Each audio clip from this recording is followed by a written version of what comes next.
For the first item on the agenda, which is the board appointments, West End Cemetery, and I assume there's only one vacancy. I see, because we only have one applicant. That's to fill, whose position? Isn't it somebody that passed away? Who was it? Don't even Look, remember. there's a form right on the front in that binder I handed you, Wayne. Yeah, but it don't say, it says vacant member at Oh, large. okay. For the West End Cemetery.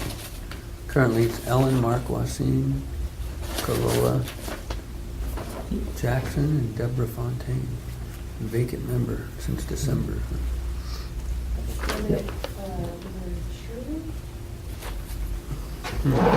Oh, yeah, it was, Yeah, it was, Curly it Garden. was. Oh, yeah, Curly Garden, that's yeah, right. Yeah. Yep. All right. So the applicant is a Michelle Lohr of DeBorgia. I read her thing before here about her desire. Did you already read it? Mhm. Yeah? Yep. In fact, I thought we'd already appointed. Oh, But if we did, we'll do it again. Yeah. okay. I make a motion that we appoint Michelle Lohr. Michelle Lohr to the West End Cemetery to fill vacancy. I'll second that. All in favor of Michelle Lohr for West End Cemetery, say aye. Aye. Aye. All right, I'll fill it in. That maybe that way it won't come back to us.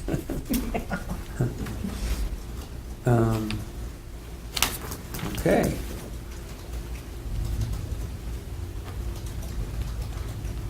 And then the other ones here, we must have 3 people interested in the St. Regis TV district.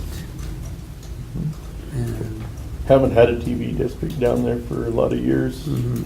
Well, since the digital update, things kind of fell apart there. And Mhm. So they're these, getting back going, are they? yeah, Judy rounded these 3 people up, and I talked to 2 out of the 3, and they were all interested. And so I think maybe we have a TV board again, and they have a little bit of money that they've accumulated, and maybe they have. That was one of the problems too, not getting the booster up and going, is they didn't have the money to do all the upgrades at the time. So I think they're close now. And Judy said when she got back from Arizona, she would jump right in the middle of it and help them get going. So. Okay, so we've got Stephen Ahern from St. Regis. He's got a 30-year career in electronics and repair and wants to help the community. And Shawneen Bevins of St. Regis. Is it? Shawnee Bevins, she works at the travel center for Muffy and Gary. Okay. Community member for 18 years.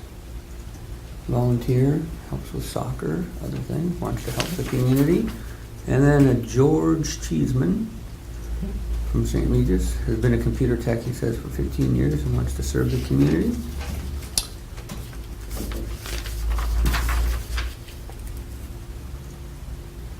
Well, I make a motion that we appoint Stephen Ahern, Shawnee Bevins, and George Cheeseman to the St. Regis TV District Board. I would second that motion.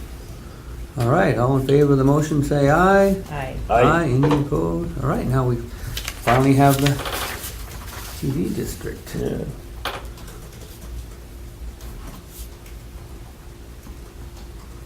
I hope that the next time the federal government does a big update, that they send some money along the way. They ran into a lot of other problems with that too. Just piece of ground that they had the booster set on turned out to be Stimson's. And there wasn't enough power to it to do the digital stuff if they had the money to get the digital stuff. Now they're talking about hanging it off one of the cell phone towers there behind Bobby Clyde's. And I've had a lot of people, for a long, long time, nobody was even too, you know, you get the satellite, you don't get much on there unless you get the movie channels. You get the movie channels, it's another $40 or whatever. People are kind of interested in saving money now. And then the final one, the hospital board was going to have a running open election, and on January the 3rd, interested party member to run was Peggy Temple. Here's her declaration for nomination and oath of candidacy. Apparently nobody filed a run against her, so we can just simply appoint her without going through the grueling counting of an election with only one person on the ticket, so And she already sits on the board, so it's a reappointment. I make a motion that we appoint Peggy Temple to the hospital board. I'll second that. All in favor say aye. Aye. Aye. Okay. And I thank all of the volunteers for sitting on these boards.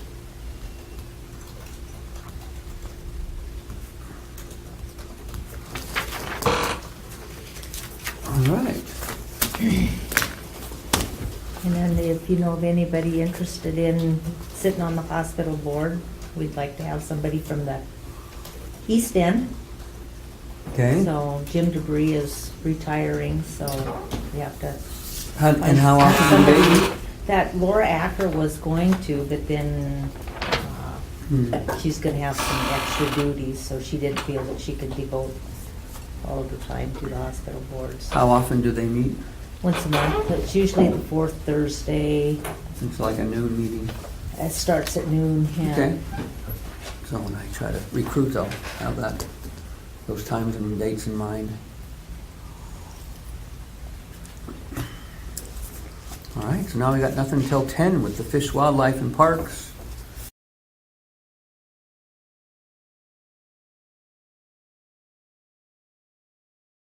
All right, well then I guess we'll start with the Fish, Wildlife, and Parks update, and Yeah.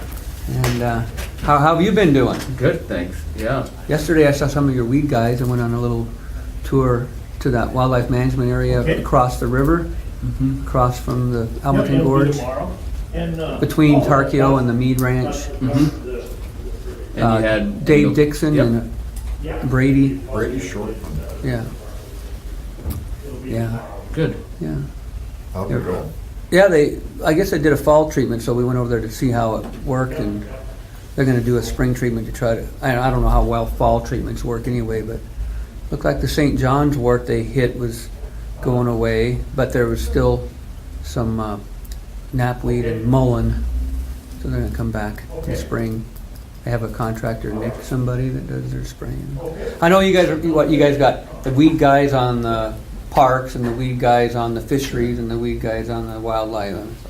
Yeah, we often end up contracting with the same weed folks. 'Cause Uh-huh. They know our process and our bid process and the rest, but Mhm. we do try to coordinate between the divisions and not be Yeah. too bureaucratic about that.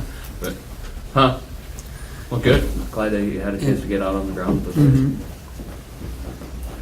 So I'm not sure of all the topics that we want to hit today, but I do know that there was some interest in getting a little bit of an overview on the aquatic invasive species Mhm. program. Yeah. And Yeah, there's been a lot of miscommunications, and, people thought, well, they were gonna have to get their boat inspected every time they put it in the water. Oh, sure, and, yeah. So, So I'm happy to talk a Yeah. little about how that came about and where we are. And then I'd probably, after that, turn it over to Liz to talk a little bit Okay. about some of our wildlife counts and some of the flights this spring. Yeah, we just every year it's kind of nice just to get an overall update from all you folks on. Yeah. We do it with Highway Department too, and so we just, we haven't heard from you guys, and thought we'd have you come out, and then the Forest Service is here too, because the road up Fish Creek might be getting bladed, it sounds like. Who was that fellow that came out from the Brian zoo? Story. Yeah. Yeah. He's our East Zone project Oh, engineer, okay. kind of leading that effort of our agreements with the counties and partnerships there. Anyway, so we thought we'd just kind of get everybody together and see what's going on in everybody's world. Good. No, we really appreciate the opportunity. So I think as is often the case when I talk about the aquatic invasive species stuff, I end up halfway down the story and realize that I need to back up a little bit. So I'll start a little earlier. And for those that have been following this all along, I also recognize that a lot of the counties and a lot of the folks that have been dealing with invasive species have been dealing with it for a long time. And Fish, Wildlife, and Parks has partnered with counties and weed districts working on invasive species for years. The aquatic invasive species clearly is an element of that when we start looking at aquatic plant material like the milfoils and a bunch of other stuff that's been really impactful. And that Knoxon country has water milfoil and other aquatic invasives that we've been dealing with for quite some time. But Fish, Wildlife, and Parks has had an aquatic invasive species program since about 2002, and we've had watercraft inspection stations since about 2005. They became mandatory about 2010 during a legislative session where it became required that anybody hauling a vessel had to stop at a watercraft inspection station. So you see this growth in both the aquatic invasive species program in Fish, Wildlife, and Parks, as well as a growth and awareness in the legislature of the impacts, and then you start seeing more resources come to the program, and then more legal opportunities with statutory requirements for everybody that's dealing with aquatic invasives. So the program's really grown over the years. This last fall, the Bureau of Rec, who was the managing agency over Tiber and Canyon Ferry, they have a similar sampling program as does Fish, Wildlife, and Parks in doing what they call plankton tow samples, but they basically sample the water, the plankton column in the water, and then they filter that down and they look at it in a microscope and they look for any evidence of there being any muscle parts, which would be developing young mussels. And each time they look in those over the years, they've looked in those and not seen anything. We've done samples in water bodies across the state all summer long, and we just look at those in the fall and double check, do we have anything? No. Yeah. And that's been that way for a long time. But this last fall, the Bureau of Rec got a hold of us in October and said, hey, we've got a hit in Tiber. And that's when they got a hold of us, and we said, well, we better look at our samples. And we looked at our samples and said, well, we've got one too. And so they go through a process of confirming those, and they know now, based off of those confirmation procedures, that we did see veligers, which are the baby or the larval forms of one of two possible mussel species that are invasive and really impactful. So either a quagga or a zebra mussel. So lots of follow-up testing and sampling procedures didn't gain us a whole lot more information. We were never able to find any adults, but we saw enough information in Tiber to lead us to believe that there are reproducing adults in Tiber. But Canyon Ferry, we had a suspect sample, but we weren't able to corroborate it. We weren't able to get a second independent corroboration. So that left us thinking, well, it's suspect, but we certainly want to treat it as if it's positive because of the potential that we would have boats moving water out of there or other recreational vessels moving water away, and overland transport would really be impactful. So we're treating it as if it has mussels. So the governor declared a state of emergency at the end of November and pulled together an incident response team that responded to that much in the same way that they have for maybe a fire. They send, and I know on like the Fish Creek fire, you guys spent a lot of time out at the incident command post, and they set up that incident command system, and it has the logistics chiefs and ops chiefs and planning and communications professionals, and they set up that initial core of people, and they asked for there to be a DNRC incident commander and a Fish, Wildlife, and Parks incident commander in the dual command. And they asked DNRC, Southern Land Office Manager out of Billings, to be the incident commander, and they asked me to come into Helena and be the incident commander for Fish, Wildlife, and Parks.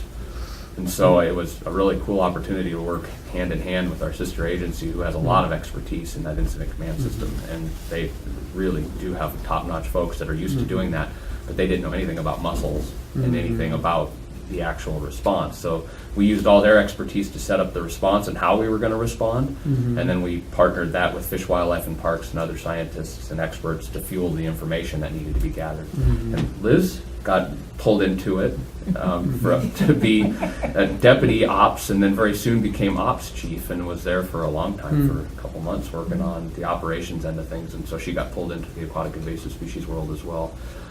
So we spent a couple months getting our arms around what do we know about where there are mussels in the state and what are the impacts and how do we control them and if we can do anything to control them. But it very quickly turned into a legislative proposal because we knew we would need money to stand up a more robust program in the spring, and we also knew that we would need more money from the legislature for the next out of this legislative session for the next fiscal year.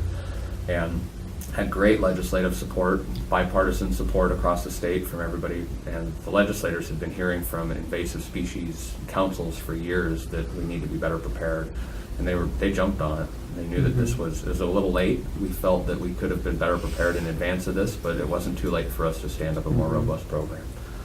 And so we went from what historically had been about a $2 million program for a biennium to a $12 million program in a biennium. And the governor just signed the House Bill 363, which was the funding mechanism for it yesterday. So it's all officially signed and gone through, that there's a funding mechanism for it as well as the appropriations for both the NRC and Fish, Wildlife, and Parks to do what it is that we proposed from the mussel response team. So the biggest part about that is that we've gone from about 17 watercraft inspection stations to over 30 watercraft inspection stations. And those watercraft inspection stations are largely a defense against somebody bringing a vessel in that's fouled with mussels. And so they're placed along the perimeter around the outside of the state. But we also placed some watercraft inspection stations on the Continental Divide because the Columbia River Basin system is the last major water body system in the United States to not have mussels. Wow. And so as we were preparing our response and we had our first suspect sample in Montana, we saw all the downstream states in the Columbia River Basin system. So all the downstream states, all of the sovereign nations, all of the hydroelectric facilities, all of the power and groups, Penwar and all of the other economic regional based groups, Alberta and BC, all were knocking on our door saying, oh, what are you guys going to do about this mussel thing that you have? But we dodged a bit of a bullet in that all of our detections were east of the Continental Divide. So that there was clear recognition from our downstream states that Montana is a little bit of a firewall on the Continental Divide, and even a willingness from downstream states to obligate some of their potential federal funding towards Montana so that we could have more federal funding available to us to stand up a bit of a firewall on that Continental Divide. So some of the outcome really, in addition to a larger program, are those increase in watercraft inspection stations, an increase in sampling and monitoring so that we can get a better sense as soon as an earlier detection. And we also are put in a bunch of administrative rules to obligate people that are recreating to stop at those watercraft inspection stations, to consent to and go through decontamination, which is now mandatory at both Tyra and King and Ferry. But also what's new for the west of the Continental Divide is anybody that brings a boat into the Columbia River Basin system is required to have their vessel inspected prior to launch.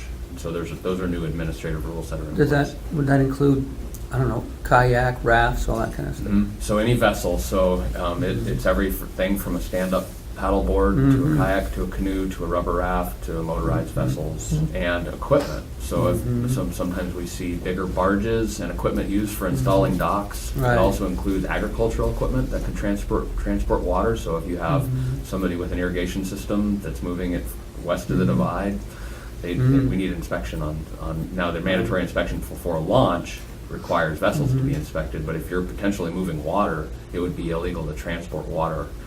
So for Mineral County residents, if you are a boater and you are already in the Columbia River Basin system and you're not leaving the Columbia River Basin system, you're not under any obligation to be inspected before launch unless you go past a watercraft inspection station. Then you always have to stop. Okay.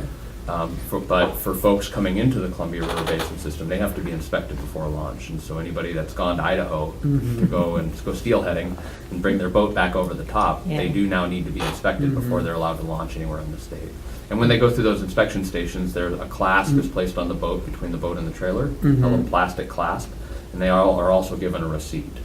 And so even if they break the clasp and to go recreate, they'll also have a paper copy to show that their watercraft, that they've been inspected. So when are the inspection stations gonna open? They're running. Oh, because when I come home a week ago, one at Denimora there wasn't anybody there? Yeah, so all of our watercraft inspection stations, broadly, I'll say that they all are now gonna be running 6 months a year from dusk till dawn. And that was an interesting, there was some, and I'm backing up a little bit in that we made a recommendation to go for more watercraft inspection stations, but there were some interesting break-even points where as soon as you got past about 8 hours, you already had to pay for 2 shifts, and you already had to hire the personnel for 2 shifts. So then as soon as we broke over needing a second shift, you might as well have them there from dusk till dawn. As soon as you get past, and you already have to have the hire those people and the vehicles to transport those people, the uniforms for 2 sets of people, and you're already paying for those 2 sets of people, you might as well have them there for 2 full shifts. The challenge, the next break-even point was if you go past those 2 shifts or past dusk till dawn, now you need lighting and security and place for them to stay, and that would be the point where you would make a commitment to go to a 24-hour station. So Liz and her team and other groups that were working on making recommendations found those break-even points pretty quickly and said, we will get a lot more impact to when motorists are really traveling in this dusk to dawn period. These are our best chance of actually stopping or interacting with watercraft. And then we went from, instead of traditionally we were at Memorial and Labor Day, as we've now gone to 6 months, which is longer and outside most of the boat transport part of the year. What we knew to be true is that we were missing a lot of early spring movement. With people returning to their summer homes, they were actually coming earlier in the year, and they were pretty high-risk vessels coming earlier in the year from Lake Mead and other places back up to Flathead Lake or to inland lakes. Or Arizona. And so they were traveling earlier in the year than the Labor Days and Memorial Days, and so that's where we stopped. But the other challenge in this is, as we launched this new $6 million program a year, in about a month and a half, about 2 months, we hired 168 people and bought all the equipment for standing up all these watercraft inspection stations. And so while I will be quick to say they're all running, they may not all be fully staffed. I know we had problems at our Lincoln station, and I know that the Dunamora station had some conversations about, do we have all our personnel there and are they at the station? But they should be up and running. And so if we have problems where they're not staffed, then we'll figure out what's going on. Yeah, when I came over, on. well, it was a week and a half ago, that there wasn't any signs or nobody even there, so. Yeah. But I Okay. I didn't have the boat or anything. Yeah, well, it's good. And as I'm traveling around the state, it's funny to have built from Helena the program and to see the map and to know where all those watercraft inspection stations would be.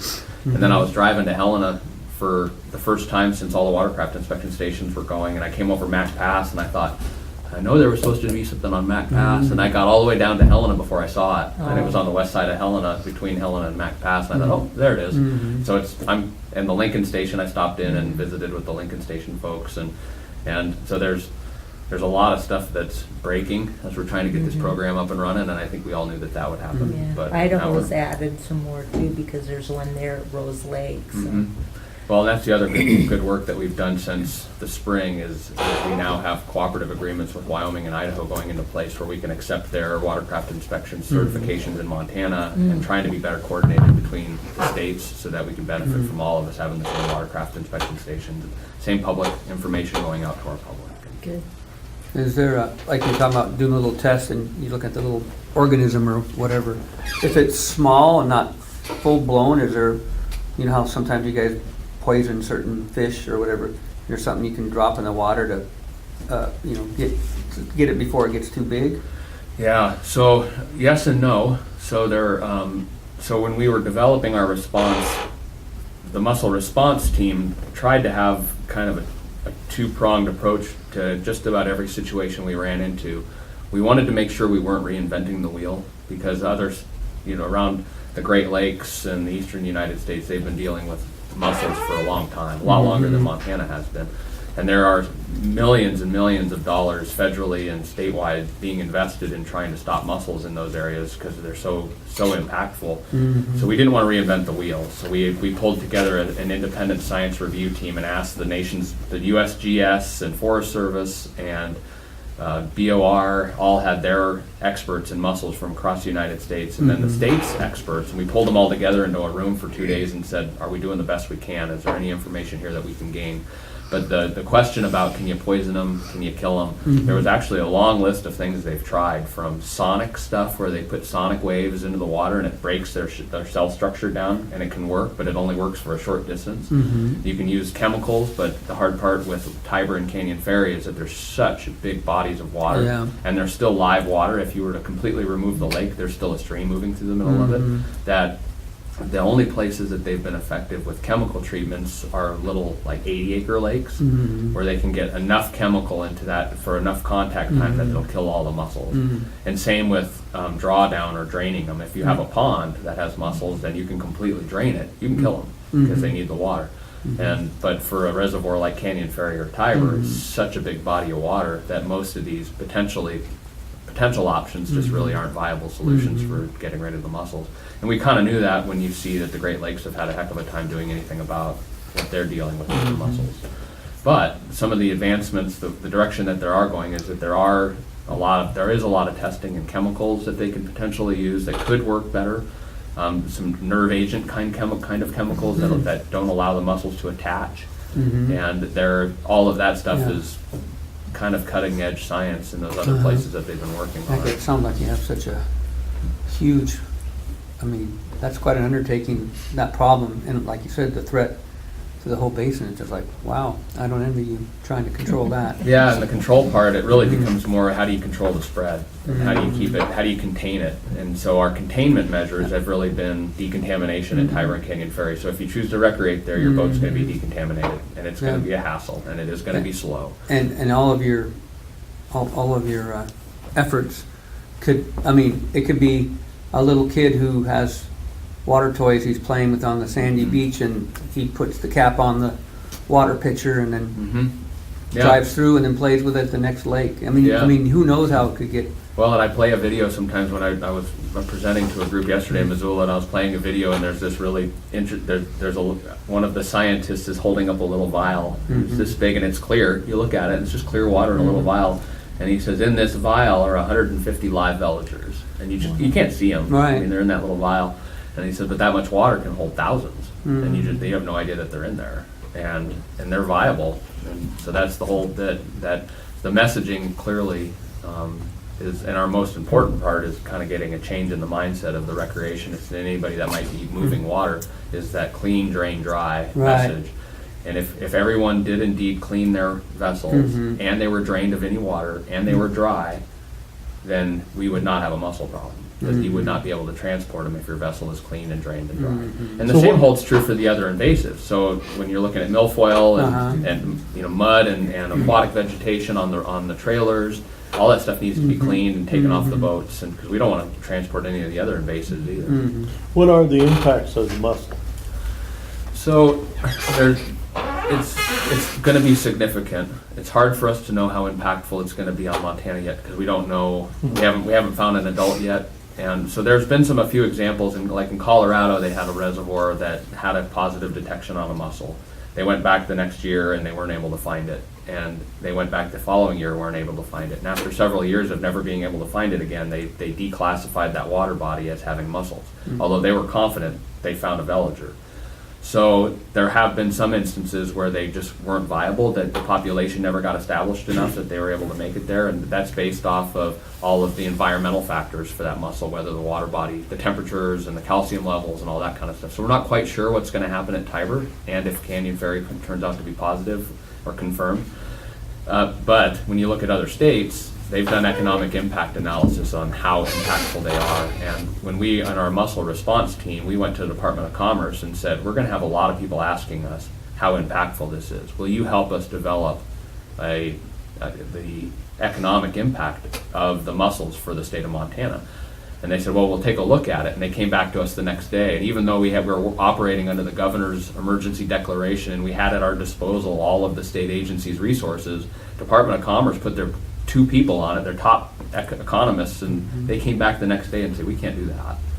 We can't do it in the time period that you need. We need 6 months and probably $20,000 or $30,000 to do an evaluation that size.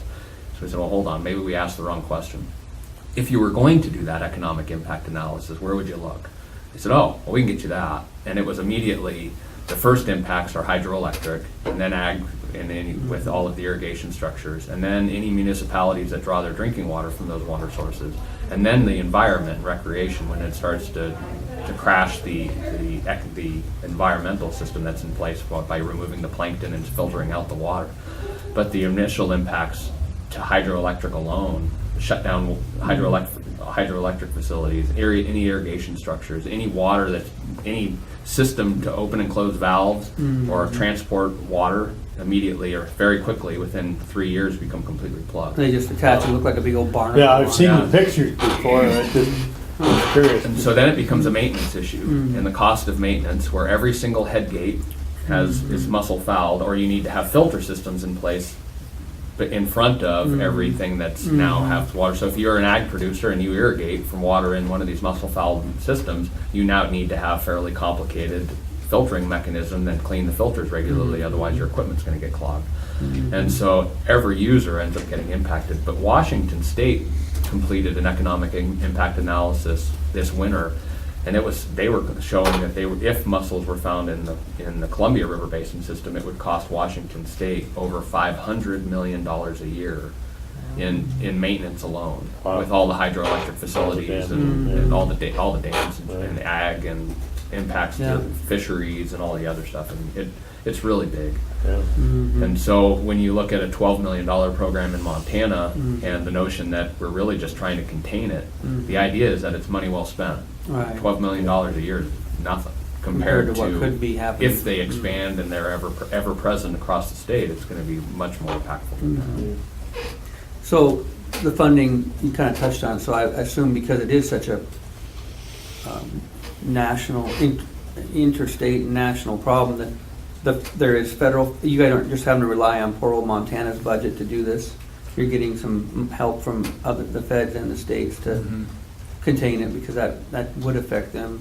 Yeah, so we were really hoping for a little more federal involvement right out of the gate. So we do have assistance from U.S. Fish and Wildlife Service and Bureau of Rec, both, as the U.S. Fish and Wildlife Service assists in monitoring and sampling efforts, and they help us with money for our labs to do the actually looking through the scopes at all those samples and all the lab work. U.S. Forest Service has really been helpful with their geneticists and a lot of their work that they're doing. They're all complementary in helping us, and they assist a great deal. BOR helps in that they do a lot of their own sampling, but at some point in the middle of this, we knew that the federal agencies would need to be more involved, and we thankfully have a good connection with Department of Interior, and have been talking with Department of Interior about how those different agencies in the Interior can help us, because BOR and U.S. Fish and Wildlife Service are both within Department of Interior, and so they did what's called a cross-cut, where they look across all those different agencies to see how they could assist in something like this. And now in this next budget process on the federal end, they're looking to see how they can help. So we're expecting more federal match. The legislature, when they developed their legislative proposal for the funding mechanism, they started with the notion that they were only going to fund this at 50%. And knowing that the federal match needed to be there for this program in the long run, they wanted that federal match. But we argued pretty strongly, don't set us up for failure by only funding us half, because we can't bet on the come that the federal agencies are going to be able to pay for half.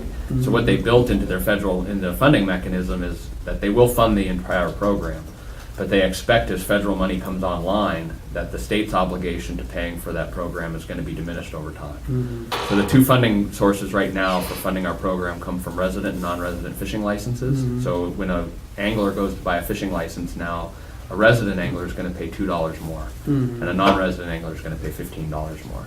And then the other partner in paying for this is the hydroelectric facilities, and they have a wattage fee, and that wattage fee is likely going to get trickled down to the consumer. And it turns out to be a couple pennies. I mean, it's a really small amount, but it generates $6 million really quickly. Right. So the hydroelectric producers in the state are going to be on a hydroelectric fee. And they were really fairly willing in the legislative session to know that they're going to be really impacted by this, and it benefits them as well to have a better system in place to keep it from expansion. So So you will see and probably hear some complaints about the $2 resident fishing license fee. And that one of the funny things about the implementation of this is that it went into effect when the governor signed it, which he signed it yesterday. And so anybody that bought a fishing license for all the special license deadlines and everything that we've already had, that they now have to go buy this $2 stamp. Oh, they gotta buy the Oh, stamp. geez. They weren't grandfathered in. Yeah, and so we can't and we couldn't go out this summer and say, sorry, you had to buy the $2 stamp, but your buddy didn't. Right, right. Everybody's got to buy it, and so we're trying to be. We will be as patient as we can be. We're hoping everybody else will be, and I know enforcement and the rest is going to be all about. Let's go get that $2 stamp, and the next license from this point on, every license that's sold, it's not an opt-in or an opt-out. It Right. automatically gets attached when you buy the license. So everybody's going to be paying it from here on out. It's just we are going to have that gap of people that have to go back and buy their $2 stamp. So when you hear that, that's where it came about. But my rubber raft sitting in my shop right now, if it hasn't left this area, doesn't need to be inspected. Yep, don't need to be inspected unless you go past a watercraft inspection station, and then you're required to stop. And there's only one in Mineral. Well, there's one over there at Plains. Okay. Somebody was saying they were talking about doing one at the fishing access in St. Regis. Was there any truth to that? Not No? that I'm aware of. Okay. Unless there was a reason that would be a place to, but I sure can't think why there would be one there. Okay. So other local water body like Flathead Lake and a lot of the work on the Clearwater chain, and we're talking to some homeowners at Georgetown Lake, where part of the success of this program is going to be partnering with local communities. And we're really pushing hard that direction, because hiring 168 people a year, 168 seasonals, and getting them all hired and getting them on the ground is hard to do.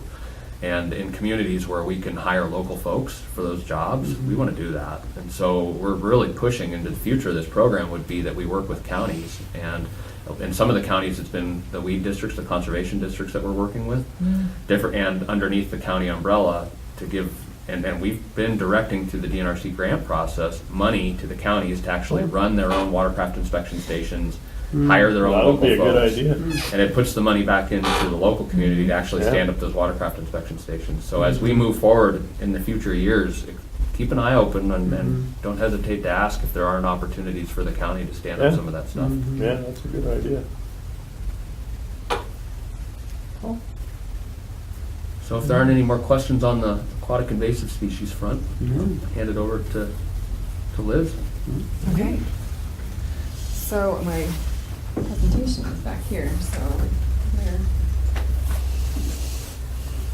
So if you want to advance it, please. Oh, wow. Hey, we're taking a nap. Sure. So I know that I feeling. wondered if I could just move that up there, but it You won't. talking to me? Okay. We've got a professional. I'm professional.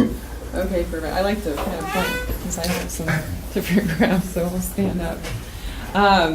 So yeah, every spring I do my spring elk and deer surveys, and fly a lot of this area. So this is all of my responsibility area for Fish, Wildlife, and Parks. So including some of the hunting districts right there around Missoula, 260, and the west half of 283. But then 203, 201, 202, and 200, all of which have at least part of that hunting district within Mineral County. You can go to the next slide. So I fly all these hunting districts in a fixed wing. I fly with a pilot out of Missoula named Mark Mumzik, and he's with Minuteman Aviation. That's the Super Cub that we fly around in. So you can, if you've seen that hovering over your house or something, it's probably me. And so this is my third year I've done these surveys. He's been doing these since the late 80s. He started those with Bob Henderson, did them with Vicki Edwards. So it's really nice to have that consistency with the same pilot who's done this area for a really long time. So it's a fun time of year for me to get out and count the elk when they're on the spring green up. And so that's that, that early flush of grass that we get that draws all the elk out of the mountains, and they all congregate down at those low elevations, which in this country is especially important because there's not a lot of wide open spaces to see them, to count them. And it's a pretty short window out here, especially on this west end of the district. where the elk are actually really all in the bottom. So it's hard to get a complete count. But through our counts every year, we get a pretty good sense of the trend of the population. So we're counting total number of elk, and I'm also counting how many calves are in the bunch, how many bulls, so that we get a ratio of that recruitment of calves in the population, and our bull to cow ratio as well. So I'm just going to go through each of these hunting districts, and I'll talk about my elk surveys because that's primarily what I do the most of, is the elk surveys. I'll talk a little bit about deer as well at the end. Just to kind of give you an idea of what I saw out there. So this is 201, so it goes as far east as Frenchtown into Highway 93. The border follows the I-90 corridor out to St. Regis, then down the Clark Fork, and then the boundary is the Flathead Reservation on the north end.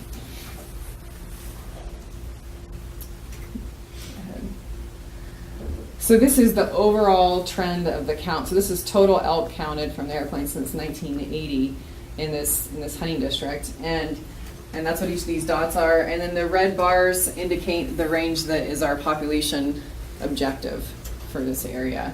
So you can see we were under that objective in the early 80s, 90s, or within that objective in the early 2000s, and we've gone well above that objective. And so this year I counted a total of 881 elk, and the hunting district was down a little bit from last year. So again, it's total number of elk observed. The actual count might be a little bit higher, but you can see we get a really nice trend of what that population has done over the years. And as far as, again, for the whole area, the trend was 25 calves per 100 cows, which is good. That's pretty average, good calf-cow ratio. 16 bulls per 100 cows. So our goal in managing bulls is, in most places, is to have at least 10 bulls. So that's a pretty good ratio for this area. And then just to look, so this is a little bit more about bulls. So we also have harvest data that we get from phone surveys. So I don't know if some of you have gotten those calls in the spring, but we have a lot of people that are hired to call you and ask, where did you hunt? What was your success? And that gives us an idea of that harvest success. And again, gives us a trend of what's going on out there. So the bull harvest has gone up. It's tracked that overall increase in the population, and we've had increased bull harvest over the years as well. And that's just through 2015. Just so you know, we don't have any harvest results back yet from last year because some of those phone surveys are still going on. So I'm going to just talk a little bit about mostly the stuff in Mineral County, but these are kind of these stars that I put on here are kind of where we have the biggest elk herds in this hunting district. And again, this is kind of where we count them in the springtime. A lot of these elk move up into the mountains, at least especially on the west end. We'll move up in the mountains during the summer. Some of these in the 9 Mile are more resident. In Nemoti, Tarkio, we kind of have a mix. A lot of those do stay on private land and go back and forth. Go ahead. So first, so about a little more than half of those elk are in the 9 Mile, 6 Mile out to Frenchtown area. So I'm just going to talk to you about the ones on the west end. Nemoti Creek, the Tarkio area. So this year we counted 167 elk there. That population has been pretty stable, at least in recent years. This shows the trend over the last 7 years. So the count has come down a little bit over the last couple years, but overall that trend is just pretty stable. So we have been looking to kind of try to bring down that herd a little bit for landowner tolerance in that area because they do cause game damage in the bottom end there. And we have antlerless permits in that area, 50 antlerless permits, but they can be pretty tough to access because they're on private land, but they do get bumped off private land onto public land during the hunting season. But they can be difficult to find. So I've heard a lot from hunters that have a hard time finding those elk even on public land. And then this is the west end of the hunting district. So from Deep Creek out to 4 Mile to Denley's. And this is a really positive trend to see because for years those elk were down a little bit, and we're starting to see this increased trend in that area. So I counted 197 elk, so about 200, which was down a little bit from last year, but if you just look at the last few years, overall that's been an increasing trend for that area. A slow increase, but it is starting to kind of go up. That's an area that's tough to count elk. Like I know I missed some in there this year. They just go in the timber, and you catch them on a day that you don't see them all.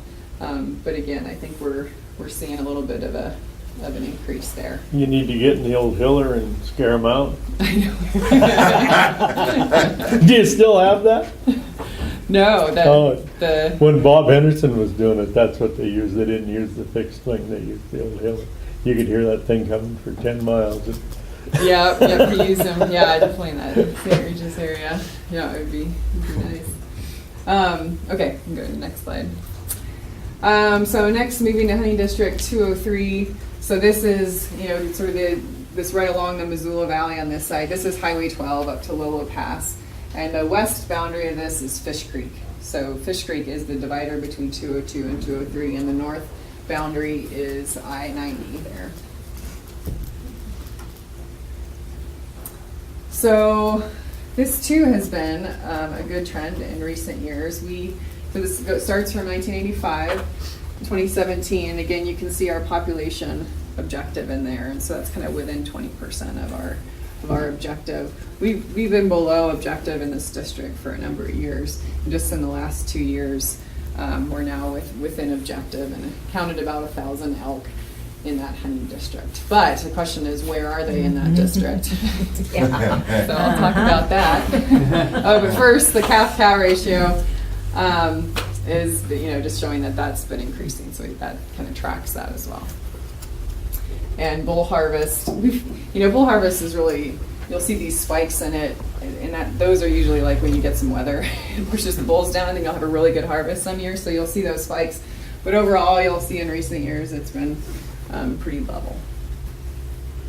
Okay, so as far as where they are, and again, this is 1985 through this year. These red bars or pink bars show everything on the west side of Petty Creek. So that's your Fish Creek, or what's on the east side of Fish Creek to Petty Creek. And the blue bars are everything from Petty Creek to the Missoula Valley on that side. So you can see, like in the early years, we had more elk on that west side. That was that Burdette Creek elk herd that many of you are familiar with, and just Fish Creek in general. And we still had some elk on the east side as well. It kind of became even in these years, and then you can see that the elk on the east side really started to increase, and in recent years have really steeply increased. And then now we have more elk total in this hunting district, but they're skewed more on that east side. You can go to the next slide, and this kind of shows more the distribution of that within. So this is the boundary when I'm talking about east and west side. This is Petty Creek, and so I counted about 52 elk in this area between, and those aren't all in Burdette, but Burdette and Wig Creek and in this area in here. And these elk will move on the west side too. They kind of go back and forth in these hunting districts. Had 63 elk in the Sierra Flat area. They really congregate there in the spring, and that's been really great the last couple of years. I've caught them down there in the bottom and gotten a good count. Some of those elk will stay up there, but a lot of them move to into 202 in the summer, in the fall. We never have counted very many elk in Petty Creek in the bottom in there, so that really, we haven't really seen a big difference in that area. It's really this herd that used to be like 300, 400 animals is what we've lost in there, and we just don't see any way that that's coming back anytime soon. But I guess the bright side of that for hunters that like this area is that there's some good opportunity now here. It's not all on private land. Up here, I have this circle because these are elk that majority of which are on private land during the hunting season and during a lot of the years. Those aren't really available to hunters, but there's another couple hundred that I counted on this side, another couple hundred on the Lolo Creek side. And those are elk that all move up into this higher country, in the fall and are available to hunters. So that's a growing and a new opportunity, or a growing opportunity for hunters, some of which already know about it. But even on the south side of Lolo, so the Bitterroot biologist, Rebecca, she surveys this area. We flew it on the same day to make sure we didn't double count elk, because elk will move back and forth across Highway 12. So we flew it on the same day, And she had a record count over here too. She counted twice as many elk as she usually counts. So that was really good to see in this low drainage. That looks like we're seeing elk coming back in this area as well.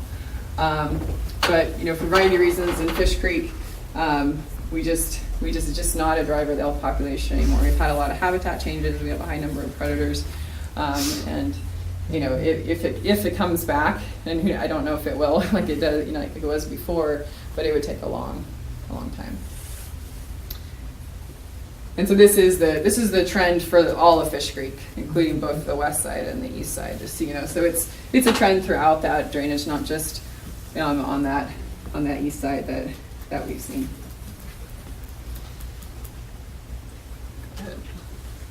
But the good story about Fish Creek is it's a really good place to hunt deer. And so we have a lot of people that hunt out there. I run a check station out there in the fall. It's a great place to hunt whitetail deer and mule deer. And these are some pictures. And actually we had a few elk. It was a big deal to have 3 elk come through the check station this fall. We did have a few people get some bulls in there. But mostly it's deer, mostly it's whitetail and mule deer. We see some really nice mule deer bucks come through there because the west side 202 is a trophy area for mule deer, so we manage that on permits. And so people get some really nice mule deer there, and on the east side as well, because some of those nice bucks will move onto the east side. So that's a good opportunity for hunters.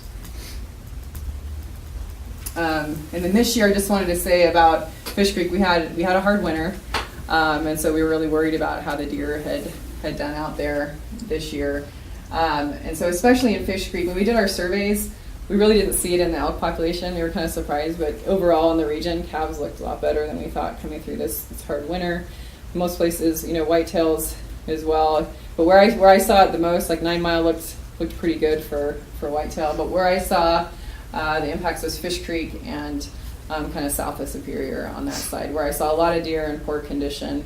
So this is a picture taken in Fish Creek in the middle of April or so. And you can just kind of see how bony that animal is. So I still counted fawns in there. I still counted a lot of deer. So they made it through the winter. A lot of them did anyway. I mean, some of the older ones and some young ones will always die. And the fawn ratio was a little bit lower, but it wasn't as bad as it could have been, I guess, is the message there. So I think they just eked it out this year. So same with mule deer. I surveyed for mule deer south of Superior, and the fawn ratio was pretty low in there this year. That could be a combination of things, but I'm sure the winter had an impact there.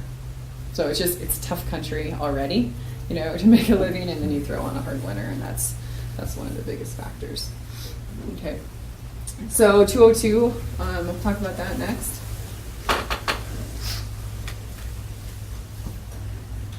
There we go. There we go. Okay, so for 202, we survey everything from kind of the St. Regis area down through Fish Creek. But there's really 3 areas that we use in terms of setting our population objectives and kind of looking at trend of the population. And that's the area between Cold Creek and Thompson Creek, area between Cougar Creek and Quartz Creek, and then this area that's Williams Peak and to the North Fork of Fish Creek. So I'll talk about each of those a little bit. So overall, for those 3 areas, our population objective is about 350. You can see over the years we had a decline in there, and the population kind of hung at this lower level. So here's good news for Mineral County is we're starting to see an uptick at least in some of those areas, not including Fish Creek, but in other areas we're starting to see this come up where it's almost approached that population objective for elk. And I'll break that down here next for the different areas, for each of those 3 areas.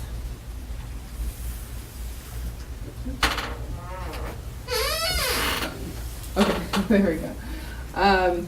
So for the Cougar Quartz area, our kind of sub-objective for that area is to have between 50 to 100 elk. I counted 109 elk, so we're actually a little above that. That was the same as last year, so actually we had 109, the exact same count last year. So we're just a little above objective there. I did go ahead and double the number of antlerless permits in there this spring from 15 to 30, so we'll have a little bit more opportunity for those that put in for that permit this year. Cold Creek to Thompson Creek, this was the good the one that seems to be increasing the most. That's been below objective for a number of years. And this was the first year I counted, so the objective is between 200 to 300, and I counted 213 elk in there this spring. So that is within objective for that area. And then this North Fork, Fish Creek, Williams Peak area, I counted 15 elk. Objective is 50 to 100, but this is really complicated by the fact that a lot of those elk are on Sear Flat, so they're in 203 during the spring. And I don't know how many of them go to the North Fork of Fish Creek. So it really depends on when you do your surveying, when you count them. If they go into the Williams Peak side, they're hard to count because they go into the timber, so it's hard to count them all. When they're at the bottom, you count them all, you just don't know how many go over there. So I think we have more than 15 elk that use this area. Are they within objective? You know, probably not, or close to it, but chances are they're still probably a little bit below that in that area. And really that area has only been within objective in 2 of the last 20 years, so it's not like that's a recent change. Then our bull elk harvest in Hunting District 202, again, you see that spike, big spike in 2003 and 5 or 6. But otherwise, this has been pretty steady. You might see just a little bit of an uptick this year, but again, we haven't added 2016, but just pretty steady in there. Not a big change for bull harvest. But you didn't do much in the west end from Cold Creek? Yeah, so we don't survey for elk west, and so I do Little Joe. I fly Little Joe, but I don't do anything west of there. A lot of that west and that upper end is more, those elk migrate over into Idaho for the wintertime, and then they come back over in the summer. So actually, they get hunted. Hunters will definitely hit those elk, and is on the Taft side as well. They cross the highway and they go over there, but they're just not necessarily there in the spring to count. I have seen elk along that face west of Little Joe. There's kind of an open face in there, and I'll see them in there sometimes. I think those are coming out of Big Creek in that country, but we generally haven't surveyed that. So our calf cow ratio, 17 calves per 100 cows, so that's low for this area. And really this west end, it tends to be lower anyway, just because of the habitat being what it is. It's not as productive as some of the other habitats in the region. It used to be. Yeah, it's been a change. 15. We won't go there. Did you see how she skirted right over? Yeah. 15 bulls per 100 cows. So again, it's a pretty good bull ratio. Sitting on Eastland is 10. So it's tough country to hunt, but I think there's people, those that know about it and kind of get into that country. I think it's still a pretty good opportunity. Next slide. But I did want to point this out. So each of these graphs shows our number of hunters in each of these hunting districts, the trend of total hunters. We get this from the phone survey. So hunting district 200, 201, 202, and 203. And you'll see a common trend in at least 3 of these. Well, actually, more recent in 201. It's been a declining trend of hunters. This one has been pretty steady in 201, except for the last couple of years it dropped. I don't know why. I'm a little intrigued by this recent drop. So a lot of times your number of hunters will track your antlerless harvest. In some ways you reduce your antlerless harvest, and people like to go where they have multiple opportunities. So we did reduce some antlerless harvest in these districts around 2008. But I didn't really see a big drop right there. It's actually the biggest drop has occurred, it's been steady in 202, but there was also just kind of a continuing drop in recent years. So I put that to you too. Obviously it's word of mouth of, is this a good place to hunt? There's a lot of things going on there, why people make choices of where they hunt. But it surprised me that it's as low as it was these last couple of years. It's because you can't get into the high country to hunt any. There's nothing left up there to hunt because everything's blown down and nobody wants to even attempt to hunt it anymore. All the elk and everything is down on private ground now, and In the hay fields. there's nothing left in the high country to hunt. So, And yeah, the wolf. I'll say it. The wolf. And I'll talk about wolves a little bit too. So we can go to the next slide. So this just shows the whole picture for this area is really a mix of populations that are below objective. Those are the red arrows. above objective in the yellow areas, and then within objective. Go to the next slide. And then these areas that are outlined by red are areas that we focused on to allow some antlerless harvest, usually to try to help with game damage issues in those areas. So we still, even though I didn't talk about Hunting District 200, I did not fly that this year. We do that in the helicopter. So we don't do that every year. We used to do it every 3 years. I did it last 2 years in a row. I'll do it hopefully next year. I'll have money to do that again. I did fly some of it in a fixed wing, just at the tail end of my flight, and actually caught a lot of elk in the open part of it that were very comparable to my numbers from the previous year. But that population still is, I would say, is probably under objective. But all of our antlerless opportunity is on permit. So you would have had to put in on March 15th for that. So that's passed. And then we have some in this area. This is B license in this area. We are going into a season setting year. So this winter we'll be kind of doing our normal coming out to Mineral County and presenting proposals. But before that, obviously, is a time period that we want to be talking to you and other residents of the county and getting feedback and ideas for those proposals. So I would say we're in early scoping now. We're kind of always in early scoping because we're always taking people's thoughts and ideas on that. But we will have more of a formal scoping in August probably, and that's more of a chance to directly write something down and submit it. It doesn't really matter either way as long as you get comments to us. We're going to weigh those all equally in development of those proposals. So yeah, definitely if you have ideas and feedback or know of constituents that do, I'm going to try to be reaching out to folks to get their ideas.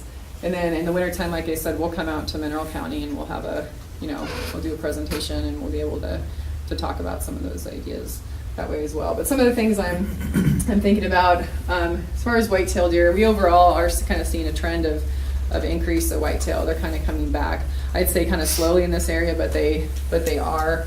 And so we're looking at ways to increase antlerless whitetail opportunity. I think we can start to do that in certain areas. Also looking at increasing antlerless elk opportunity in hunting districts 201 and at least the east side of 203, not the west side. So I'm looking at how to split that out and try to keep this simple for hunters too in a way that they can understand boundaries. The other thing we'll bring back up for conversation is turkey hunting. So we talked about that last time we had a season setting, is if we want to go to just putting turkey on the general license, because right now we have it on a special license here in Mineral County. We have a spring special license and we have a fall special license of 200 licenses for each. So I think there's advantages and disadvantages of both. I think at this point, because we have a lot of opportunity on the general license in other places now. We kind of changed things there. And so that's going to be something I'm really going to count on the folks in Mineral County to kind of tell me what they want to do. Last time I felt like it was pretty equal, so we just kind of kept it the same and we increased some of the numbers of the tags. But I know there's landowners that have complaints, damage concerns about turkeys. What I'm hearing is that those have gotten a little bit better, and we try to direct people to those. But the thing about Mineral County is we have more turkeys on public land, which we don't have in Missoula County and Ravalli County. So people are looking for those places to hunt turkeys on public land. So the concerns I heard from people were, if we open that up on the general license, are people going to come in and then kill all the turkeys on public land? So that's going to be something to consider. Okay, next. Okay, so next I was going to give the wolf update. So Tyler Parks is our wolf specialist, and he was going to be here, but unfortunately he had a conflict. But he's the one who does all the wolf monitoring. He goes out and traps and tries to put radio collars on these packs. And if he doesn't have radio collars, then he tries to count them through snow tracking surveys, and then tracks all the hunter harvest and all that every year.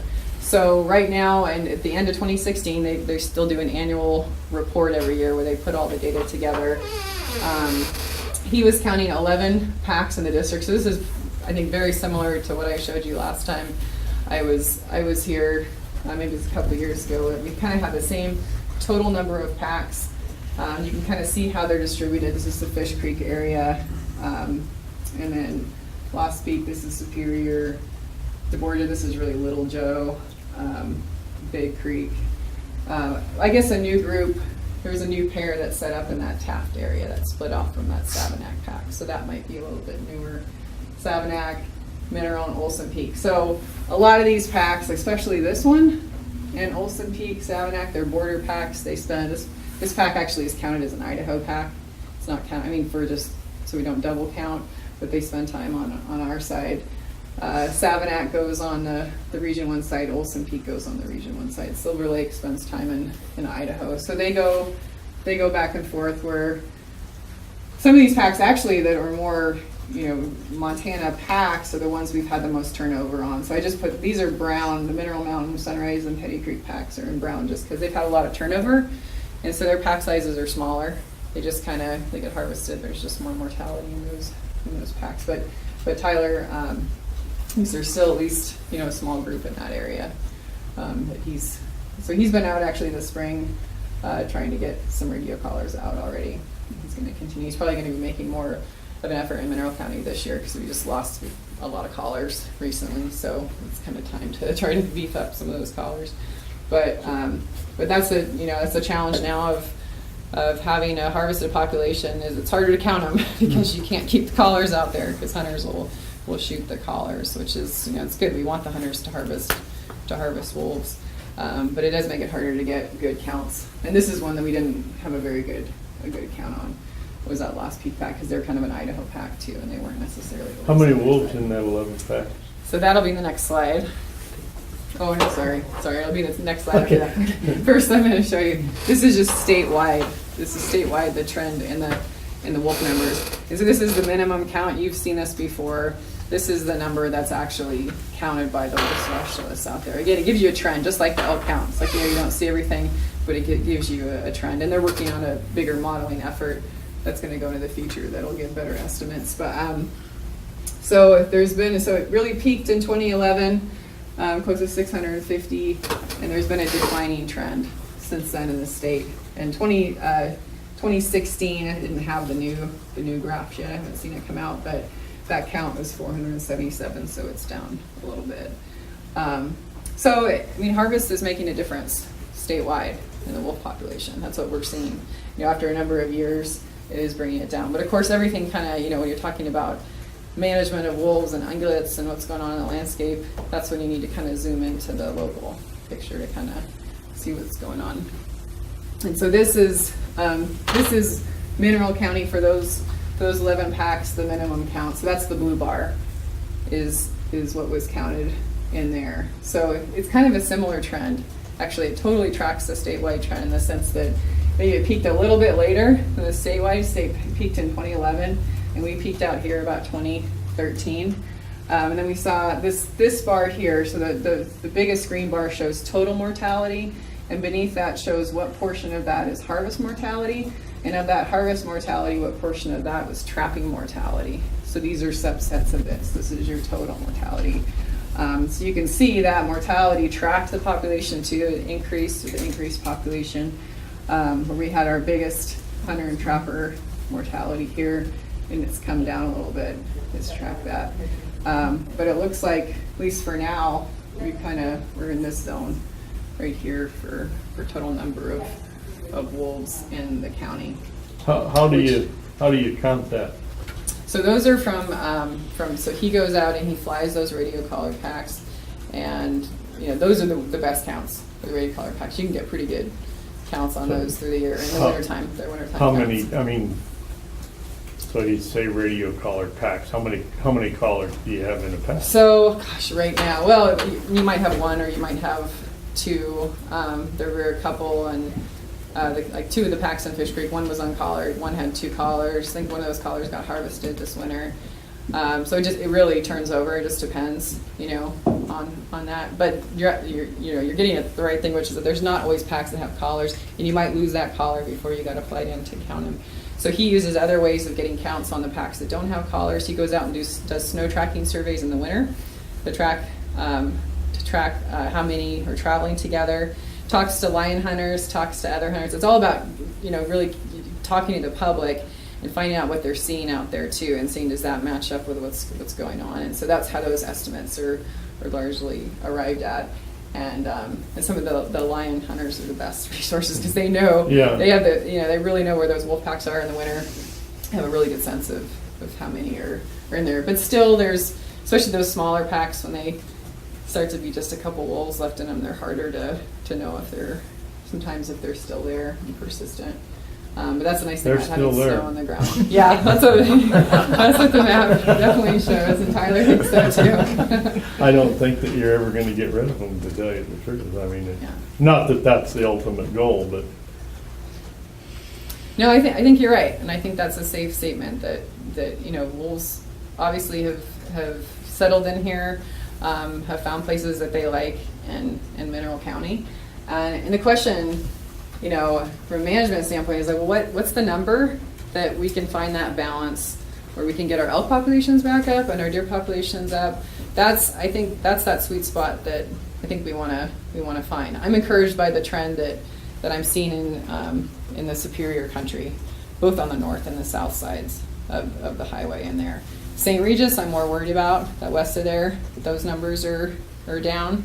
Fish Creek, still worried about.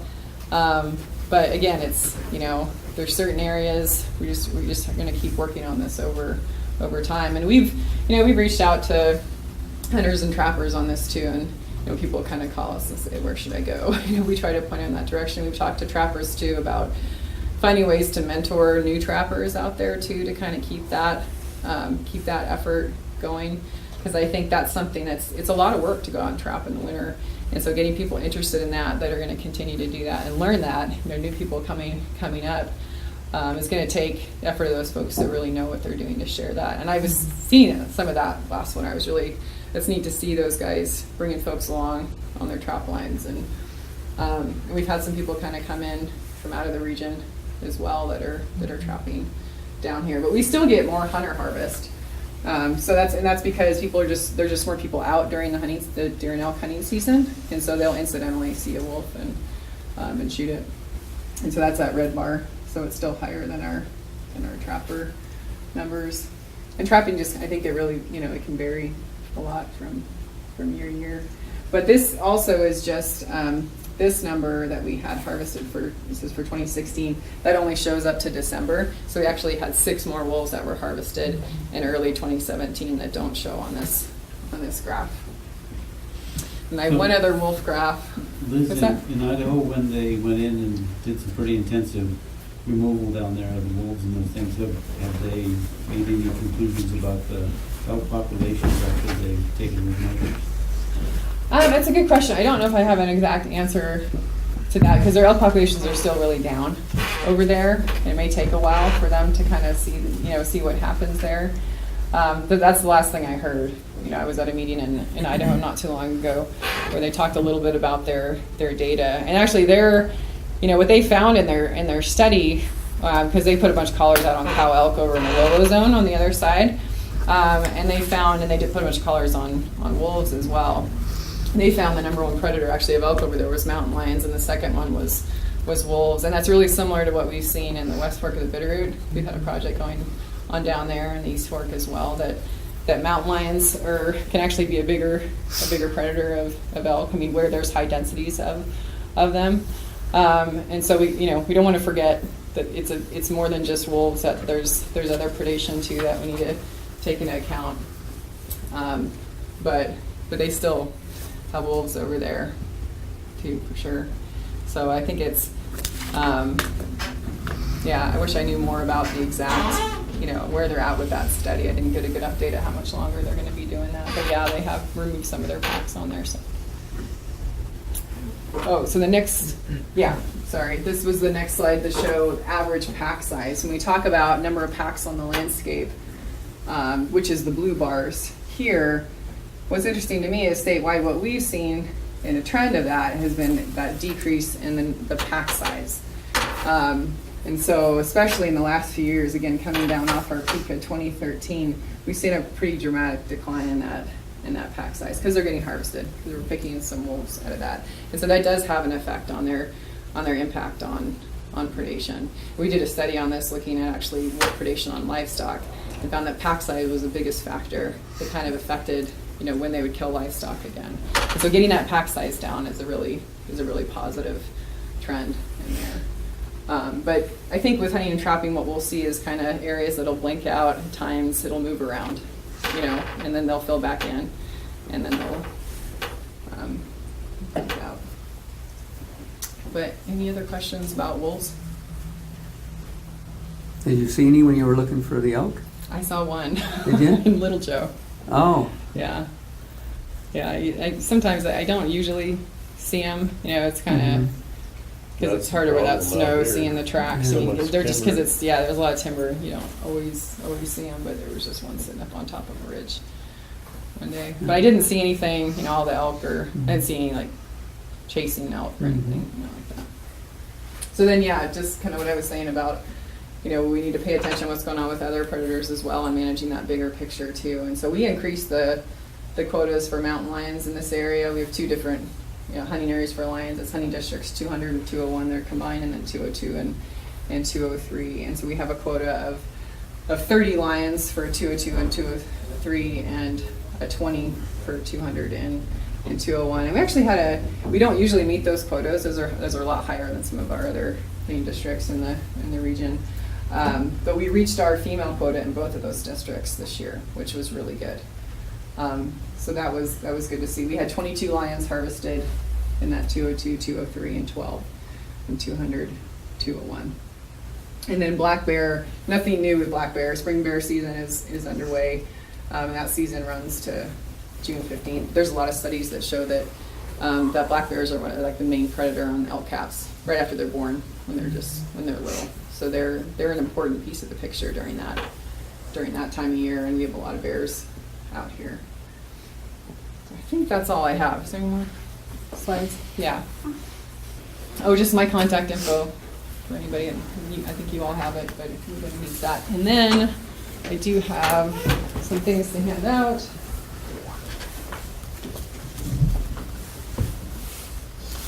Which is thanks to Mike, who put this together. He's put together some reports of our spring survey data. So a lot of those graphs that I showed are in here. oh, okay, cool. And so we can leave some of these here Thank you. as well for folks. Do you want one, Nate? Yeah.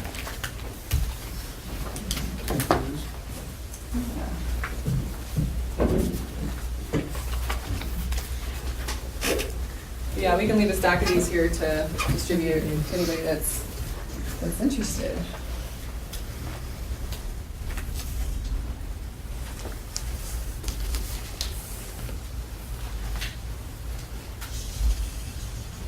So Liz, in the early 2000s and through the early years there, you had like 250 antlerless tags, elk tags for the north side up here and stuff.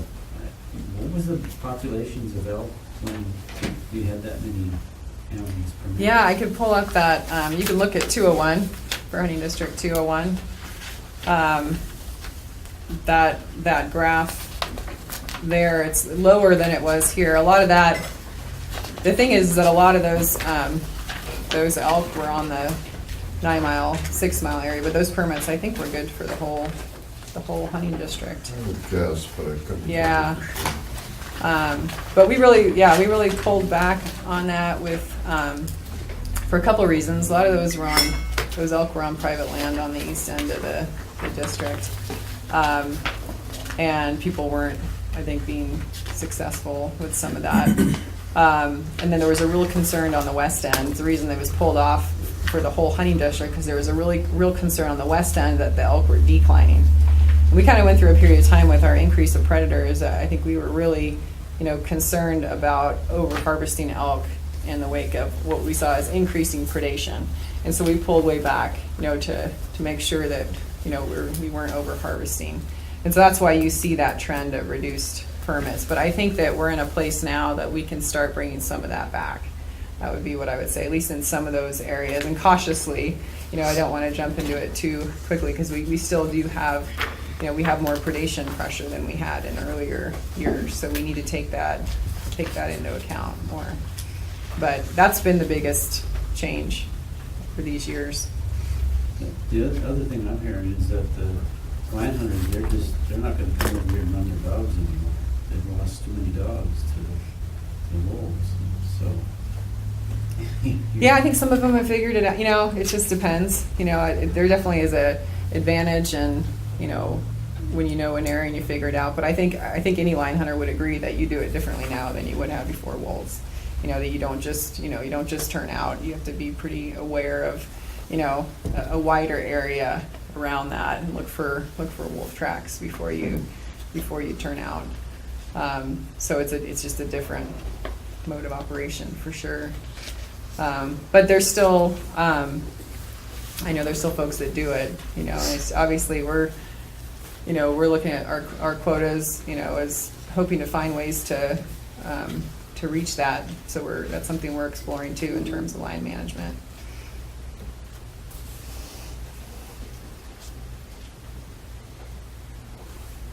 A lot of bears out right now. Definitely been seeing them around, so I know a lot of bear hunters that call me are very interested in coming down to this area, and we do tend to get more harvest, you know, in this part of the region than other parts. So I know people are coming down here looking for bears. Go to Fish Creek a lot and further down. But yeah, I think that we've seen that harvest start to pick up here, and since it warmed up, we see a lot more bears come out. For sure. So the Boyd Mountain elk, did you say you sort of looked at that this year? Or?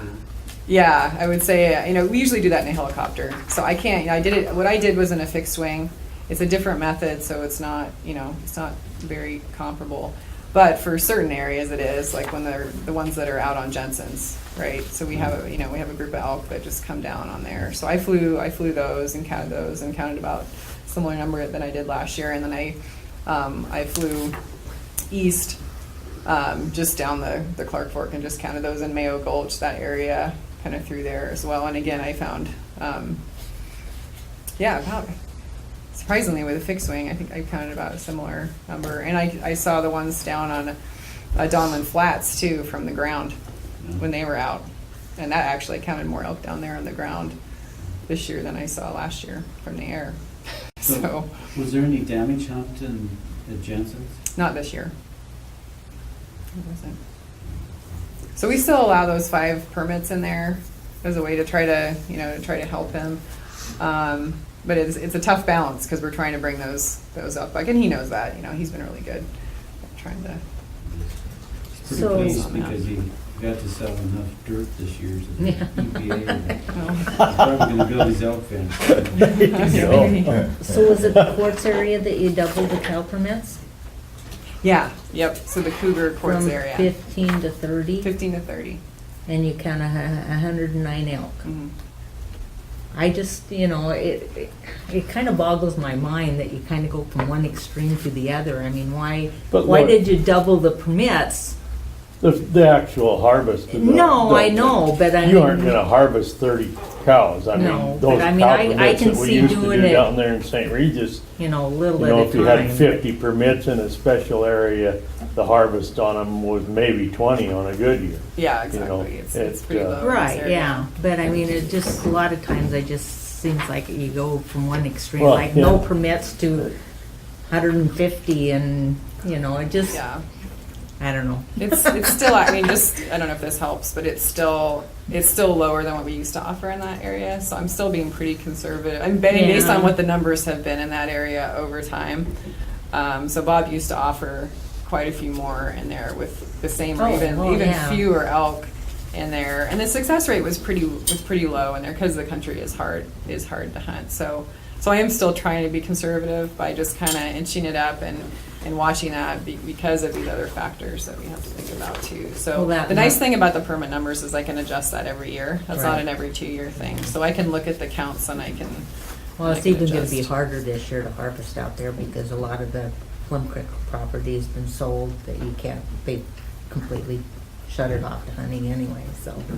That's going to be the other big negative about quartz out there is that there's been 460 sold in the last 6 months, and there's That's still 3 more on. pending. Okay. So you're only going to pretty much be able to hunt on Donley's out there. Okay. And That's they're gonna change buying things. the pieces that front on the access roads and Yep. Yeah. Closing it off. right Yeah. there. back pieces that are not getting sold, but people are not gonna be able to get to them anyways. Okay. Well, it's always We'll something. I tried to work that in when they talk about their septic permit, but we can't avoid hunters, but it doesn't work. I haven't been very successful yet. The one guy thought I was really serious and said, really, I thought I could be able to hunt if I got a piece of property up here. But I said, no, you can, so. So the whitetail numbers, Liz, did we have any blue tongue out here? I mean, Not you out hear- here. You no. hear those rumors and, that's why Yeah. our numbers are down, but, I mean, we know why the numbers are down, but Yeah, we had that EHD. It's called a very similar to Blue Tongue in the Missoula Valley, but it really stopped about even before you got to Petty Creek. So we didn't see that out here. One thing that that happened that did affect the elk numbers is we had an over-the-counter regional B license for a number of years, so we had pretty high harvests, a little higher than we thought. People liked that tag a lot more than we thought they did, and that actually brought the population down a little bit. Whitetail populations are pretty resilient though, so they kind of they bounce back pretty quickly, and that's what we're seeing across the region is we're seeing that bounce back. So a tough winter, that makes it slower. It's just going to be harder on the deer than it is on the elk for sure. So there's that. But like I said, I was encouraged by the total numbers I saw that made it through the winter. So I do ground surveys in Fish Creek and then out in Dry Creek, kind of between Dry Creek and kind of take that out to St. Regis, and then the St. Regis cutoff road. And I counted lots of deer in those seems areas. to be- Yeah, the numbers seems to be were good. good. Even if, the fawn ratios were a little low, but. a lot of those are living in town now, too. Oh, are they? Yeah. And actually, mule deer harvest is up too. So I just pulled, and we just got the harvest stats back from last year, and the mule deer harvest looked up more than the whitetail harvest, which was interesting. Across, for all the hunting districts too, it all kind of bumped up, which is a good sign. Usually don't see that. It's usually the other way around because mule deer kind of tend to hang a little bit lower. So there's that's nice because we have them on the general tag course on 200 and 201. But that's not, that's something we can look at during the season setting too, is, folks are still liking the trophy area there and the number of permits and things like that we're doing. It does give a good opportunity to harvest some nice deer, but I hear of nice mule deer bucks coming out of the general license areas too, in 201 and 203 especially, so. It's good. I think, again, it's for those that are willing to work for it and get into that tough country you're talking about. Well, then switching back to the parks, Chet, what's going on with your progress for Fish Creek and outhouses and planning and opening soon? I'm not sure what Chet's going to do with the park stuff on the.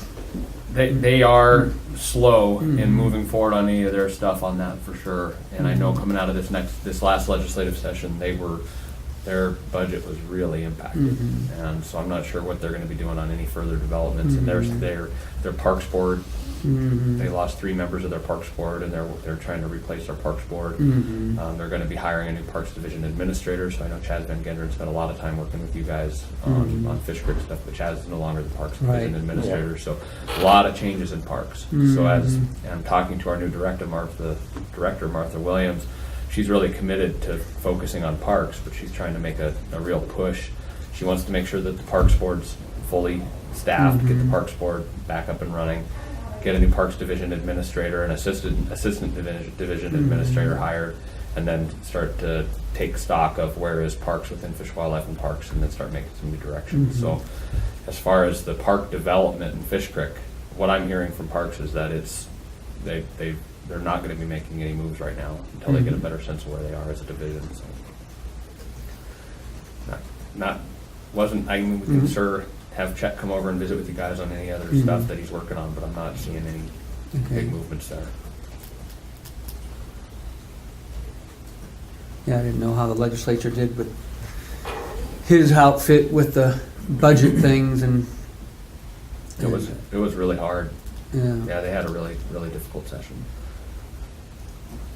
And then the Forest Service is here too, because they were talking about the Fish Creek Road, and so we didn't know if you wanted to be here. Nate, did you talk to the Brian guy at all about the proposal for Fish Creek and the grading it? And Yep, I've been involved with all aspects of that. In fact, the first meeting we came to, you weren't at. That was kind of the initial kickoff of our cooperative maintenance agreement, and that was where we added Fish Creek Road, or a more of it, to our Schedule A agreement. That was kind of the initial kickoff and kind of the verbal kind of commitment to engaging a partnership agreement on that particular road itself. And then I did come to the most recent one that's kind of just that final sign off on the actual project agreement.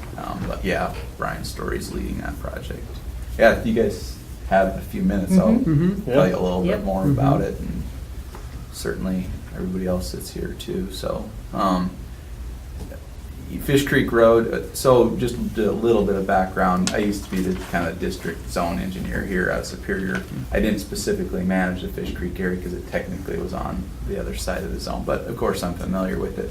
Now I'm the forest engineer, and I took a pretty immediate interest in that road. We're not totally pleased with the maintenance we're getting on that road and everything else, so I came to the commissioners and asked if we could partner on the road, not so much from a financial aspect, but just because I believed that the county could do the work better than what we could if we provided the funding for it, and just the interest with the recreational value and multiple different reasons. And so that's the direction we headed with it. And once we kind of got that established, we put the partnership agreement in place. And at this point in time, it's, for this particular year, it's just fairly general maintenance. It actually grew more than I wanted it to do. It was supposed to be just road blading and some maintenance and different things, but with the hard winter we had and the rain on snow, we had lots of problems out there, lots of washouts, you name it. And we're gonna hobble it through. We're gonna do kind of a minimum, get that stuff cleaned up and everything else, and that will be part of the project agreement that we're doing. In fact, the scope of the project agreement is actually very big. We have the potential to do whatever we want, from graveling to reconstructing to grading, but for now the financials that are there are enough to do general maintenance, blading and slide cleanup and ditch cleaning and everything else. We did have some other roads on the agreement as well, but we were focused on Fish Creek Road. And so we're gonna hobble it through, but there's a clear need for extensive work on the road, and we're starting to capture that information. So we see a bigger need out into the future, and as early as possibly next year. We wouldn't have to, continue to partner and use our financials with the county, but if it works well and you guys are pleased with it and we're pleased with it, we'd like to kind of continue to do that. The DNRC, we're going into our cost share agreement with the DNRC. The DNRC wants to be in cost share with it, and in some cases, we're hesitant to do that because they're not a major landowner, but our cost share agreement says that we will if they initiate a supplement. The state of Montana is in our agreement area. So that's moving forward. The DNRC will be a cost share partner on the road. And so that's moving forward. So Federal Highways Administration funded a project at milepost 14 to, move the road away from the stream and everything like that. So that's coming online in 2018. So we're kind of gathering up partners on the road, so to speak. And so since you were here, that was why we wanted to. I kind of have this thing. When FWTP did acquire lands, we knew that would be kind of significant, another player in that drainage. So we knew we'd have to engage some road stuff. And I think there was an initial push in 2011, 2012, but there hasn't been a lot since then. So we'd like to re-engage those discussions. And today isn't, next 2 minutes isn't the time, but kind of open that up. And I know Tim's supportive of that, but not like here today, but when we kind of start talking more seriously about a significant road improvement project, one of the major drivers would be the fisheries value there and stuff. So Yeah, and that's where I see Fish, Wildlife, and Parks wanting to partner pretty quickly, is a lot of that stuff like the fisheries restoration work. As you and I were talking before, we might have access to some funding, some grants, and some other places that we could assist on some of that road work because it's a potential fisheries project where we can move those roads up and cut down on the sedimentation and all that. So there will be opportunities for us to partner on some of that, I think. And possibly efficiencies, like you mentioned, if you're in the area with different things, whether it's something you can do quickly just as a contribution, or there is a consolidation. Same way, these types of agreements give us the ability probably to move our money to you guys as well, so that there's not these inefficient things, we can do different things. I don't know, I'd have to make contact with some of the players in your arena that know that, if that's a possibility. But I know we can certainly do it with the DNRC, we can certainly do it with the counties, and I'm almost sure we can. Anytime we have those limited funds, we want to take advantage of those opportunities to be cooperatively working on stuff. And we do have folks up there working in Fish Creek, and maybe can look at those opportunities to cooperate. I think that's really sound. So Nate, I'll get your information, but I want to get you plugged into our lands folks in Helena and our WMA maintenance staff. And Nice. at least then you know who the contacts are, and at least can start that conversation there. Great, all right, perfect. That's all I need. Yeah. Cool. Well, that's it,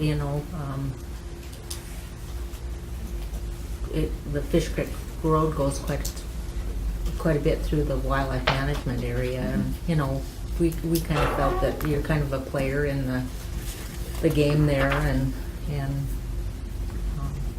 hopefully we can get some road work done on Fish Creek Road. I know I've come down Fish Creek, when there's been a lot of traffic on there, and the sediment going into that, it was just like a fog bank. You couldn't even see across the creek. It was so much dust Oh, I've seen. in the bottom of Fish Creek that it was just like a big fog bank. And you think about you're worried about the bull trout and the sediment, and it's a major deal. And any of that washout stuff where we had undersized culverts and a lot of that stuff getting washed out. And I know Lad Notick, our fisheries biologist, often talks about those things. He really has an interest in tackling those projects. So, and I know your fisheries biologist from the Forest Service is just as focused on those Yes. as we are. So Yes. Great. Well, that'll be perfect. That's I'll good, get some yeah. contact information, Yep. and we'll keep the coordination, communication up, and look for opportunities to partner and leverage things, and I bet you will be successful. yeah, I think so. And do you know of any changes or improvements or between the Fish Creek and Sear and the gorge and the rafting area there? Are there any plans for developing anything along that area, or? So the last I toured with Pat Saffel, our fisheries manager, we talked about whether or not we needed to make any improvements at the access point where they launch most of those rafts at the upper end of the gorge. And there's a real interest from the rafting groups to have another access point, but most of the road maintenance and that end of it, we haven't had a lot of discussion on that front at all. We're, as would be the case, I think, any year, we have some maintenance funds we can put into some of those projects on a boat ramp. It'd be another boat slide or some kind of a thing there just to cut down on traffic. But even that, I'm not sure that we're gonna have the resources even to develop that. So, but not sure on any other points that you had on. I know you guys in the past have been concerned about the bridge and access and some of those other things in there. Yeah. You guys are gonna be facing, sounds like, some, funding issues. You're already taking some of the angler money for the aquatic species invasive thing, and you guys I wonder if you guys ever thought about one day just charging for certain areas for parking, because it's just such a common thing throughout the country when you go to a state park anywhere. I know that in Montana we kind of take it for granted. It's outdoors and we can just use it for free, but if it seems to me, especially if it's surrounding, basically the activity is because of a state park, Fish Creek or the gorge or whatever, I just think that probably nobody'd bat an eye if they had to pay to park their car or their boat or their trailer while they're using your your launches and your rivers and your state parks. But- Yeah. Even an access fee, So you it's- know? Yeah, So I'm not sure how closely you guys followed Denley Representative Logie's bill, Mhm. but there was a bill that came out Mhm. from a Livingston area legislator to increase or have for the first time a recreational access fee at fishing access sites and wildlife management areas that would go Mhm. to maintenance in general. Mhm. And it ended up getting tabled, but got picked back up by Denley. Mhm. And Representative Logie carried that and made some pretty good progress with it. Most of the hearings were positive. It had components in there to have some small pieces to assist the county. Mhm. That was the piece that I thought was the first yeah, time I'd really seen yeah, I that. helped Denley with that bill. When I Yeah. saw that writing, I thought, Romans allowed. There he is. There he is, talking to Denley. Talking to- The Mineral County Commissioners are in Denley's ear right there. And when I saw, I thought, that's great. I mean, Yeah. it's a good. Well, and I think if you guys, I mean, I'm serious, you guys have a big task in front of you with all the issues, whether it be wolf or mussels and I just, whenever I hear that we had 3 million visitors in Glacier and 3 million in Yellowstone, another 6 million just hunting, fishing and visiting and skiing, I just think if people paid for what they're coming here for, just a little bit, and Mhm. we don't have a sales tax, so why not let them pay for a little parking? And then you guys would have a little bit more to work with, and I don't know, it just seems like we. Well, that's where it was going, Mhm. and largely because we do get a lot of use at our fishing access sites Mhm. and wildlife management areas. So our fishing access sites and wildlife management areas Mhm. are maintained by the users who pay for them. Uh-huh. And so the challenge is that they're seeing a lot more use by non-traditional users than they ever have before, and those Mhm. folks haven't historically paid for any of the maintenance or infrastructure or even acquiring the sites. Yeah. So that, I think, I wouldn't be surprised to see some work in the intersession before the next legislative session to do some more work with where Denley was going with his bill. Mhm. And it's a nod towards those folks who are Right. using the fishing access sites that aren't buying fishing licenses. Right, right. But they're doing having other recreational activities there. Mhm. So, Yeah, I mean, it does, people expect a lot of you. They expect those toilets, and they expect them to have toilet paper in them, and they expect them to be clean. But they come here and, like you said, they just pull up in their Subaru, unload, and go enjoy it, and then they're gone, back to Coeur d'Alene or Missoula or wherever. I guess they just think that outhouses grow on trees along with the toilet paper, you know. But anyway, just food for thought, because we are a big touristy state, so I'm hearing, yeah. and I wonder why we just aren't. Well, I think that's the direction it's going, and it had pretty good support. I'm not sure Yeah. why it ended Yeah. up getting tabled at the end, but it, like a lot of those legislative things, they take a couple years, Yeah. take a couple sessions to get through Yeah. sometimes. I know you can't really be political where your position is now, so, but anyway, that's my thought. Yeah. Yeah. Well, glad you guys came out. Did you want to say anything? You drove all the way out here, we might as well hear a joke from you. No, I ain't gonna joke. Yeah? I don't have one. Okay, you don't. We could make up some Mike Thompson jokes, kind of like North Dakotan jokes. No, but we really do appreciate the opportunity to come out. Well, thanks for We're taking the glad- time. We're glad to come out. And I know Liz and Lad and where possible Tyler try to plug into the other community meetings and be a lot more present in the community as they're working on their issues. But every once in a while, it's nice to just get a download on what do we know. So Mhm. happy to do it when All you right. need us, and thanks for reminding us. Yeah, So it'll yeah. be this fall that, or this winter that you have your scoping meetings, or when you usually come out and have your little scoping meetings or whatever? There's It's little usually things, yeah. January, I think, is when we Mhm. usually do that. But yeah, definitely, if you're hearing anybody talk about things they'd like to see Oh, differently, yeah. pass them along to me. I already talked to Mike about one. Yeah. Yeah. This native Montana, the change in that. You know, you used to be able to just buy a elk tag or a deer tag, but now they made it a kind of a combination elk or deer, and then they added the fishing and upland game birds. Well, if you get, like my daughter would come home from New York at Thanksgiving time just to go deer hunting. But now they up the price and you have to buy, you know, it's a you get a fishing license and an upland game bird, well, she has no use for that. I mean, I can see having that for people that want it, but yet you just want to buy an elk tag or a deer tag for those that just come home for, you know, Thanksgiving weekend just to be with family, you know. I wondered what you were thinking when Tim was reporting on that. Hmm? Did you hear Tim Aldrich report on that? Mhm. Yeah, I wondered.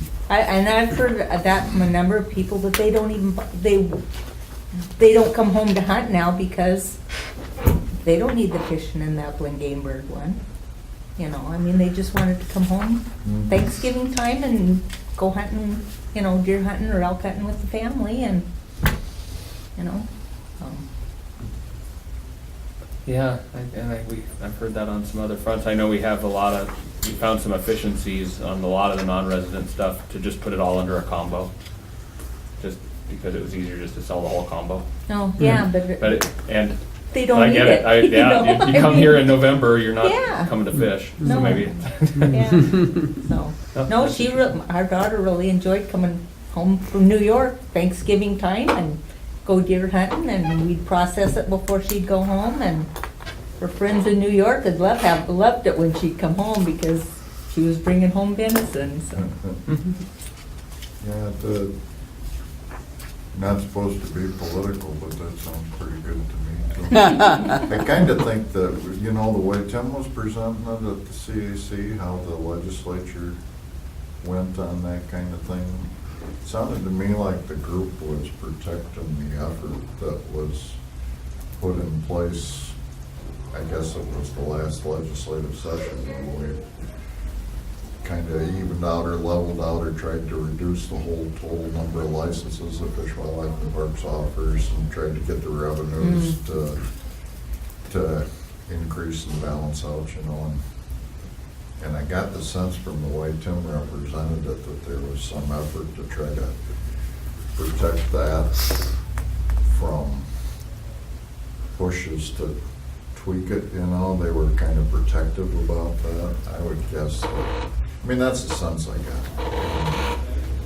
I would sense that maybe as that sort of settles down, especially when, gosh, it would be next legislative session when they talk about reviewing the fees and stuff, so that might be a prime time to take a run at it. Yeah, I talked to Tim at the one CAC meeting about it. Anyway. Because it just seems like something you ought to be able to do in Montana.